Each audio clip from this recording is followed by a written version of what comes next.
When you visit a foreign country, you get to pick and choose which side of the country you want to see. However, when you live in a foreign land, it's completely different story because you're actually becoming a part of a society whether you like it or not. In this video, we're going to list 8 things you might want to know before you're moving to Japan. Also, this video is not trying to discourage you or push you to come move to Japan, but I'm afraid my points are overwhelmingly negative because I think it's more important to have realistic expectations. If you already know about Japan pretty well, our points might be quite obvious, but if you don't know too much about Japan yet, these are just things that might be helpful understanding and navigating through Japanese society better. Alright, without further ado, let's get into the points. This one is pretty obvious but really important one, especially if you're trying to stick around for a longer period of time. Japan, as you probably knew, is the fastest aging society in the world, which means you probably won't be able to expect rapid economic growth or a rapid progress on social issues, since the older demographic has the largest voting power and they tend to be more conservative. On the bright side though, in terms of economy, Japan has a sizable economy still, and the population is still relatively large, so it's not like there aren't many job opportunities or anything, especially in the urban area, which leads to my next point. This one is not unique to Japan, and many other countries have this tendency as well, but a 2018 UN data shows that approximately 92% of Japanese population are concentrated in urban areas. Some people think it's a bad thing, some people argue that it's a good thing, but we're not getting into that today. But if you just want to live on a spacious open land on your own, riding your horses or whatever you do, it might be harder to come by in Japan. Also, if you like this kind of content, please give a thumbs up and subscribe. It would help us tremendously. Thanks.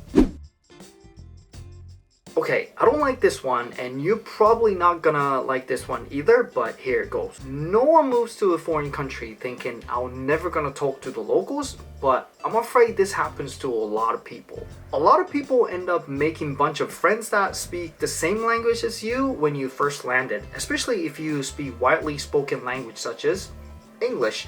And soon after you realize that you don't have any local friends, and there's nothing wrong with it, but it's just true that really meaningful friendship with the locals is pretty hard to come by unless you already speak a lot of Japanese or your friend happens to speak a lot of your language. It's really nobody's fault, but this is definitely something to keep in mind. Also, we're pretty shy and weird.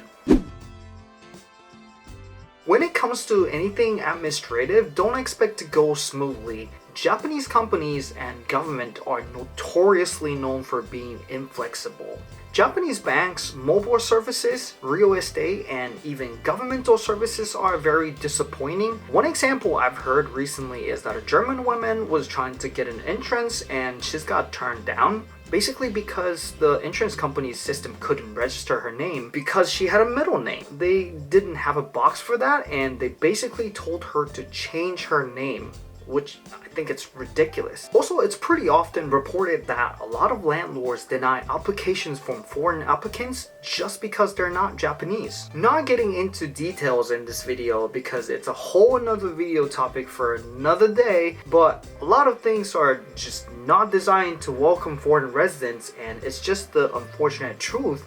But people live here somehow, and there must be loopholes for those problems. We'll make sure to make videos about them as we find out. Okay, let's just do a less serious one here. So you have to finish your food or leave some on the plate at a restaurant because takeout box isn't a really thing here. I'm not sure why, but I've heard it's something to do with the food sanitation regulations. I'm not entirely sure, but just don't expect restaurants to have it. Being a vegetarian, vegan, or any type of diet restriction I think is harder in Japan, especially when it comes to eating out, just not enough option for them. In the West, it's more common to have some vegetarian or vegan menu even at a non-vegetarian restaurant, but that's not the case in Japan, as far as I know. So it's either people just end up ordering something small like appetizers or going to entirely vegetarian restaurants, which aren't too many even in Tokyo, unfortunately. You might have heard this one before, but tattoos are still not very well accepted in Japanese society. Some people say it's because people associate tattoos with Yakuza and stuff, but I'll say it's bullshit. Because how in the world people with Hello Kitty tattoos and Pokemon tattoos are members of a crime organization? I'm just saying. Come on, just let them into onsen. I think what it is that people just aren't used to seeing tattoos frequently. I think we'll get over it eventually. I don't know.